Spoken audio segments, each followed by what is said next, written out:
আসসালামু আলাইকুম। অষ্টম শ্রেণীর জুনিয়র বৃত্তি পরীক্ষার্থীরা, তোমাদের জুনিয়র বৃত্তি পরীক্ষায় রহস্যময় ঘটনা ঘটেছে। বিষয়টা কি ঘটেছে? যারা পরীক্ষায় বসেছেন তাদের মধ্যেও অনেকে সব বিষয়ে পরীক্ষায় অংশ নেয়নি।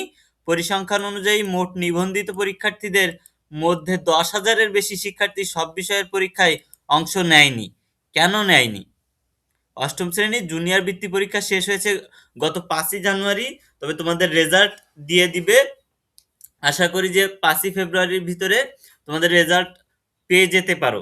এরই মধ্যে শুরু হয়ে গেছে খাতা নিরীক্ষণের কাজ।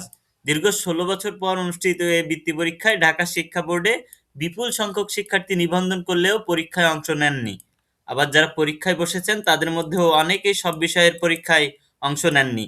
পরিসংখ্যান অনুযায়ী মোট নিবন্ধিত পরীক্ষার্থীর মধ্যে 10,000-এর বেশি শিক্ষার্থী সব বিষয়ে পরীক্ষায় অংশ নেয়নি। এ বিষয়টি রীতিমতো রহস্যজনক মনে করছেন শিক্ষা সংশ্লিষ্টরা। তবে যেহেতু এখানে 10,000-এর বেশি শিক্ষার্থী পরীক্ষায় অংশ নেয়নি, সেহেতু নাম্বার কিন্তু মোট নাম্বার সামান্য একটু কম পাইলেও আশা করি যে বৃত্তি দেওয়ার সম্ভাবনা এখানে বেড়ে যাচ্ছে।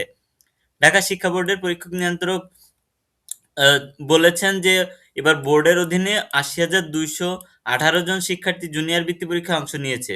ঢাকা বোর্ডের তোমার হচ্ছে ঢাকা বোর্ডের অধীনে আর কি। তবে নিবন্ধিত পরীক্ষার্থীর মধ্যে 7,000 7,500-এর বেশি শিক্ষার্থী পরীক্ষায় অংশই নেয়নি। শিক্ষা বোর্ড সূত্রে জানা গেছে, ঢাকা বোর্ডের পর সর্বোচ্চ সংখ্যক শিক্ষার্থী পরীক্ষায় অংশ নেওয়ার সুযোগ পেয়েছে রাজশাহী শিক্ষা বোর্ডে। সেখানে 43,660 জন শিক্ষার্থী কিন্তু নিয়েছে। এক যুগ পর এই বৃত্তি পরীক্ষায় অংশগ্রহণ ও বিষয়ভিত্তিক উপস্থিতির এই চিত্র শিক্ষা প্রশাসনের জন্য গুরুত্বপূর্ণ তথ্য হিসেবে বিবেচিত হচ্ছে। সংশ্লিষ্টরা মনে করছেন, পূর্ণাঙ্গ জাতীয় পরিসংখ্যান প্রকাশের পর এ বিষয়ে আরও স্পষ্ট ধারণা পাওয়া যেতে পারে।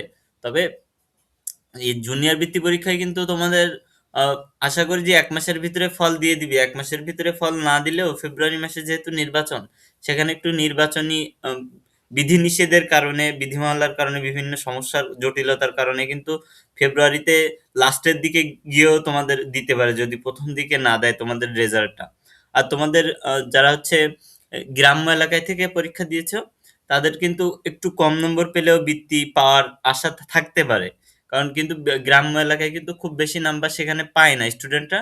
সেখানে কিন্তু কম্পিটিশন কম থাকে, লো থাকে, যে কারণে সেখানে বৃত্তি পাওয়ার সম্ভাবনা একটু বেশি থাকবে।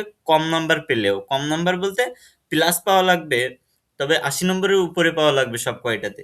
তবে সব কয়টাতে 80 নম্বরের উপরে না পেলে যে বৃত্তি দিবে না, এমনটাও নয়।